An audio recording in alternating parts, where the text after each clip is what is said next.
Hey, Preneur family.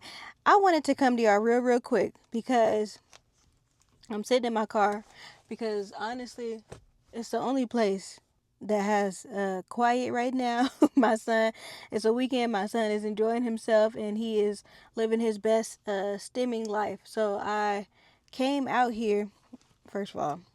I'm probably screaming because noise canceling headphones. It helps me get through the day sometimes when I got stuff to do, but I still want to be present, but I don't need to intake all the noise that's going on in the house, okay? So we in the car. We in the car with it today. And I wanted to hop on here real quick because I didn't want this to like leave me. I didn't want this thought, this epiphany to slide by because I think it's very valuable. The power of pivoting.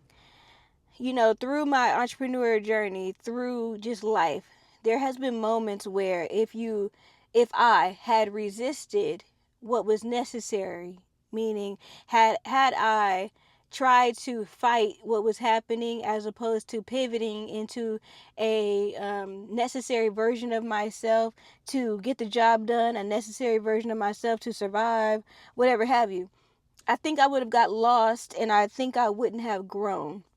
Here's an example, and it might be a little bit of tea, but here's an example. This is my truth. This is my real journey. So I want to be very transparent when it comes to expressing what my journey is, the good, the bad, the ugly, right? Because I think that the power of this story that you get to witness on this YouTube page, the power of this is solely in the authenticity that I get to share with you guys. Too many of us get on a platform and pretend like everybody's pulling up in a Maybach and all the things. And even if that is where we have grown to, we leave out the moments like the early stages. We leave out the moments that people can relate to, the moments that people can see themselves in and say, oh, that's me. And now I know I can grow into maybe where that person is. So, the power of pivoting, okay? When I started my hair care product line, it really wasn't a brand yet. It wasn't a even official product line yet. It was a dream, and I was testing myself to see if I could see something through. I was testing myself to see if I could bring something to life that in a physical form, right? So my first product was a hair oil. Okay. I now have probably like 15 or 16 products. Then I only had one product. It had a label that I slapped on there to just showcase what was in the bottle. Graphics done by myself. Uh, it wasn't. It was just something. It was mid pandemic too, so it was like, you know, what inspired me was that my clients were at home trying to do DIY services on them on their selves. I was, having these virtual consultations with them. I started sewing, learning to sew so that I can sew my clients custom head wraps. Okay, we was in it together. Um, Again, custom bonnets and head wraps was not a part of the dream. But the pandemic happened and we had to pivot. One, we weren't making any salon money. We were also trying to encourage people through it because these is real people. We were all real people going through real things and we needed a hand, right? And so clients would hit me up and say, I want to be able to go get my essentials, but my hair isn't done and I don't feel comfortable or confident. So I learned to sew for my clients, okay? And then I would take requests and shoot whatever they asked me for. I would try my hand in it, and I got really good at it. I made these head wraps that you could, it had like a band on it where you could tie it up and it looked like a whole Badu moment. Um, and it was just simply because I was fulfilling what my clients needed, and it was a way for us to stay connected. It was a way for us to meet, and back then we had to meet in the parking lot, all have our gloves on, do an exchange like it was something sketchy, and I'm just giving them the bonnet. But even in the packaging of me putting the bonnet together, it had their name, it had my little logo at the time. It had their, something nice in the box, and then their product, their hair oil, and their bonnet. And none of that was a part of the plan. That was just a pivot. That was just me pivoting to match the current environment. But I wasn't pivoting to go backwards. I was going forward, and then that just birthed more and more. So another something that happened in this time is I was working at a salon, and the I was like, I had like a, I guess you could say it was a suite, but it was a full service salon, and I had a room. And I thought it was so amazing because I was working with these beautiful black women, strong. They had their entrepreneur hats on, and they were just going for it. And I was like, what better environment to be in where I could be myself, my full, authentic person of color self, right after coming out of these code switching environments, and I get to just blossom without holding back. And that's what I did. So I created this, and I asked for permission because it was still functioning as a full service salon. So I asked it was two owners. I asked one of the owners that was there that day, hey, I'm thinking of launching these oils and these things. I know the salon is on and off. I'm thinking about doing this. She said, go for it. She too was very much so entrepreneurship mindset. Um, and so the issue came about that there was, well, the second owner, although she had, really encouraged me to be my best self, I believe that she thought my best self was maybe a notch under her. And I believe she thought I would stay a couple notches under her. And so my goal was never to be better than anyone, but my goal was to just challenge myself to grow and to use this negative, meaning the pandemic, as an opportunity to do better, as an opportunity to see what I could do. This gave me and gave a lot of us time to figure out what we could do, right? What we were capable of. How creative could we be? And long story short, this person became very envious of me, going so far as to stealing my formulas, right? Trying to steal my oils and my ingredient list and things like that. And so I was very, very strong about not creating a bitter business. And I believe like we should probably have another talk where we talk about the pros and cons of sometimes when you experience things like this, and what can come of it, because although I have my journey, I also know of others who did end up building bitter businesses, and they just weren't able to blossom into who they really were supposed to be. And so we will have another conversation about bitter businesses, but just to stay on track about the power of pivoting.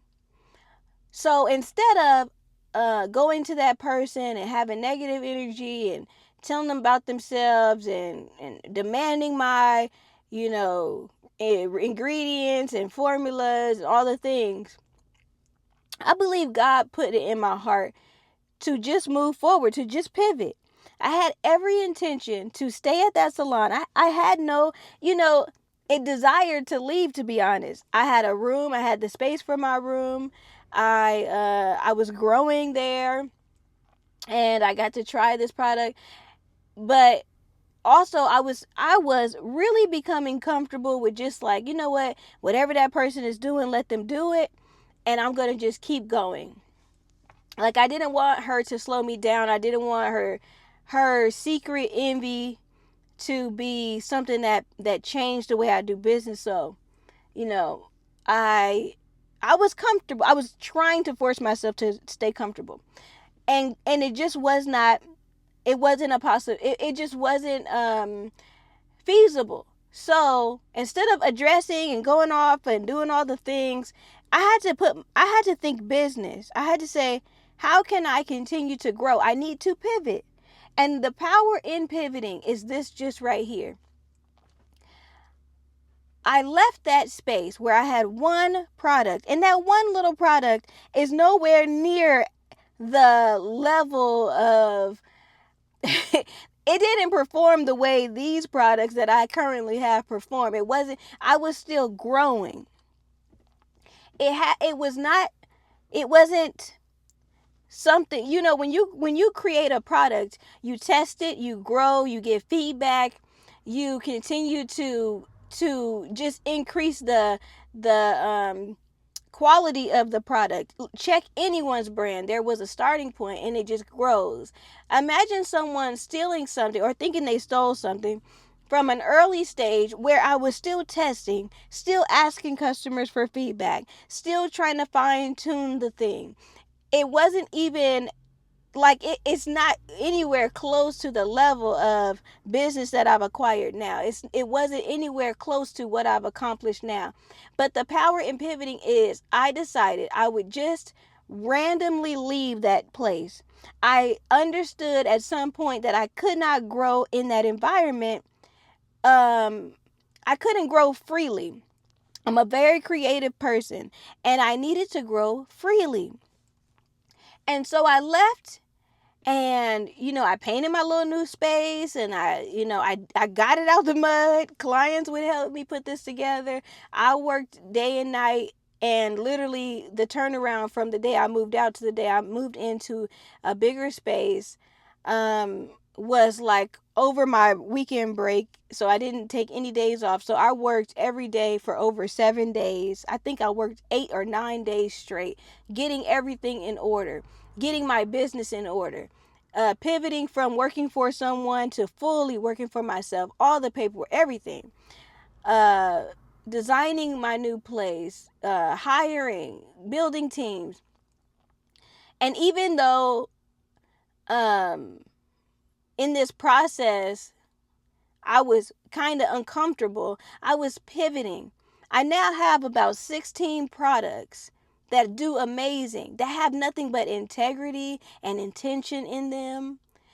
I was able to troubleshoot things with my clients because my clients were the core of, like, I'm serving you. So I wanted my products to have things that you needed. Like the customer is the source of how something comes together and is just amazing. Look at any great product line.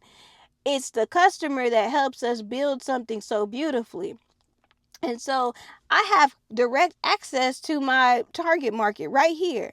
I love locks, and I love having a business that was it was core, the center of my business was lock centered. And I saw that natural hair care companies were not centering locks, but that they were centering just loose naturals because they didn't have the education for the lock element. And I said, well, this is my expertise, so my product line will be centered in locks, and it will also include curls because I'm a very curl conscious. I love texture hair. I love texture education. And although I was growing still and steady in that other environment with the envious business owner, when I got to this new place, even though I hadn't had a day off in over a week, I blossomed. I had my wings spread. I got to be as creative as possible, from the design of the space to my if you look at any of our products, the evolution of our products over time, I want you to pay attention. All the graphics I did, all the language and the advertisement, I did these things because I had the space to grow freely without someone over my neck trying to take that power away, take that creativity away, snatch and steal. And the beauty of this is, like, I didn't need to prove that I was the originator of those things, because if you really think about it, I just really needed the creative space. I needed to pivot, and I needed to not hold myself back. And so I hope that this video gives you the encouragement to pivot and understand sometimes you don't know all the pieces, you don't have all the pieces, but you get that urge that you need to pivot, just go. If you feel like you're not growing in an environment, change the environment as best you can. If you're in a situation where you can't change your physical environment, change your mental environment. Put some music on, tune out the world, and get to that strong creative space, because there is so much power in pivoting, y'all. I could have sat there and let that lady discourage me from being my creative self. I could have sat there and let her claim the little success that I had at the time and own it. All for the fact that maybe she felt uncomfortable with somebody growing like that around her, even though that was what she wanted others to believe she was about. And none of the things that I was doing was in spite of or had anything to do with her. And in the midst of me launching, I was experiencing a heartbreak. Like my cousin passed away a few days before my launch day. And then I had to still pivot and still launch and still go through the things while grieving. But it made me a better person. It made me a better business person. Had that person not try to take away, harm, or destroy, kill, steal, and destroy, okay? Had that person not had that negative heart, maybe I would have never known to pivot. I may have not been pressured to pivot, and I may have just one little product. I may have even grown comfortable. Sometimes the things that happen to us, they're not meant to break us. It's meant to release and expose the power of pivoting. I hope this message spoke to somebody. I hope you can really understand where I'm coming from and really see that this entrepreneurship journey gonna come with some things, but it's also can be so beautiful depending on how you look at it. And comment below moments that you realize after watching this where you use the power of pivoting. I would love to hear your story on what made you pivot in moments, or maybe if you're pivoting now, and the lessons you learned, those powerful lessons that you learn when you learn the power of pivoting. I appreciate you guys for tuning in to Parishpreneur. This journey has been so amazing, but also so hard, but also so rewarding. And I just want to continue the growth with you guys. And I thank you for allowing me the space to do so. So until next time, stay powerful, stay positive, and stay prosperous. Okay? See ya.